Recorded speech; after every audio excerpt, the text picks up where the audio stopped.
Hello, dear friends and dear students. Today, our topic is elasticity of supply. It is totally different from supply and law of supply. The elasticity of supply is the degree of responsiveness.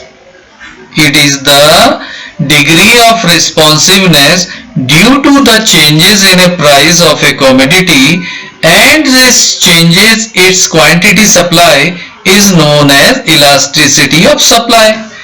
If we want to if we want to explain it as a formula, the formula is elasticity of supply is equal to percentage change in quantity supply of commodity upon percentage change in a price of a commodity. So this is the formula, and we must know this word of phrase. It is a degree of responsiveness. How much we are changing. In a law of supply, it is just saying if the price increase, then it will changes its supply, increases the supply. But how much? It is understand by the elasticity of supply. So the degree of responsiveness is showing by the elasticity of supply due to the changes in price. The prices are changing. Let's suppose we are not saying only the increasing or decreasing. We are just saying there is a change in price of a commodity, and there is it also changes the quantity supply, and how much it affecting, that is explaining by the degree of responsiveness. So the degree of responsiveness due to the changes in price of a commodity and it changes its quantity supply is known as elasticity of supply, and the formula is elasticity of supply is equal to percentage change in quantity supply of commodity upon percentage change in price of a commodity. Now what we learn in this elasticity of supply in this video, we just learn these different categories of elasticity of supply. These are 5 categories, and we will learn in this video these different categories of elasticity of supply. These different method of measurement of elasticity of supply, either percentage or proportional method or point or arc or geometrical method, we will learn it in the next video. So here we will learn about the different categories of elasticity of supply. These are perfectly elastic supply, relatively elastic supply, unitary elastic supply, relatively inelastic supply, perfectly inelastic supply, and first one is perfectly elastic supply. What happens there? There are no changes in price. You should not find any changes in a price, as categories became very easy when you know the two variable. First is price and another is quantity of supply. These two variable illustrate all the 5 category. Here we have taken the price and we are saying it is not changing or there is a negligible changes. And how it affects the quantity supply? It affecting the quantity supply, it is changing. There is change in the supply of a commodity. So this is perfectly elastic supply. Now we will say it as when there is no changes in price or negligible changes in a price of a commodity, but the quantity supply changes extremely, then this is known as perfectly elastic supply. Now we will explain it with graph. In y-axis we have shown the prices and in the x-axis we have shown the supply. As we have said that there is no changes in a price of a commodity, so the price is constant, and we have put a line here in a same price in of y-axis. We have taken a line here, and what happens to quantity?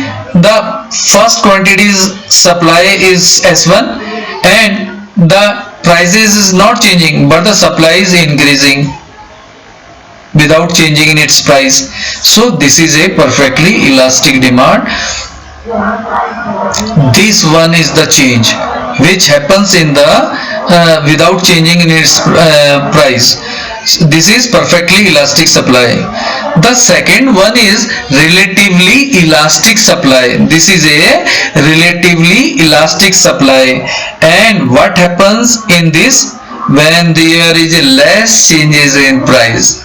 So here we are changing the price very few amount, so the prices are changing very less, but the commodity in proportion to its quantity supply, then this is known as relatively elastic supply. When there is a less change in price of a commodity in proportion to its quantity supply, then this is known as relatively elastic supply. So we can show it with a graph here. What happens there? What we have seen, there is less changes. You can see easily P up to P1 to P2 there is a less changes, and again in proportion to the S1 S2 it is a huge changes in supply 1 and 2, and but there is a very less change in price 1 and 2. So it is also showing the relatively elastic supply, and it is known as a relatively elastic supply. So it is a big changes against the price. It is relatively elastic supply. Now we will take the unitary elastic supply. What happens here in a price when there is a change in price? The price is changing of a commodity, it changes its quantity supply in the same proportion. When the price changes up to P2, the quantity also changes in a same as it is price. So both are same in a proportion. This is be known as unitary elastic supply. So the prices are same, the change in prices are same as the change in quantity. So this is unitary elastic supply. The next one is relatively inelastic supply. We are using inelastic, and when a person is not responding to its according to its prices, that is inelastic. When there is a changes in price of a commodity is more than its quantity supply, then this is known as relatively inelastic supply. The response is very less, while the price are changes frequently, but the response for the changing in supply is very less. So this is a relatively inelastic supply. The prices are changing much, but the supply is not changing too much. So this is relatively inelastic supply. Now the next one is perfectly inelastic supply. What happens here? The response is negligible from the supplier. from the side of supplier. The prices are frequently changing from P1 to P2, but the supply remains constant. So this is known as perfectly inelastic supply. So when the price of a commodity changes but it does not affect its quantity supply, then this is known as perfectly inelastic demand. So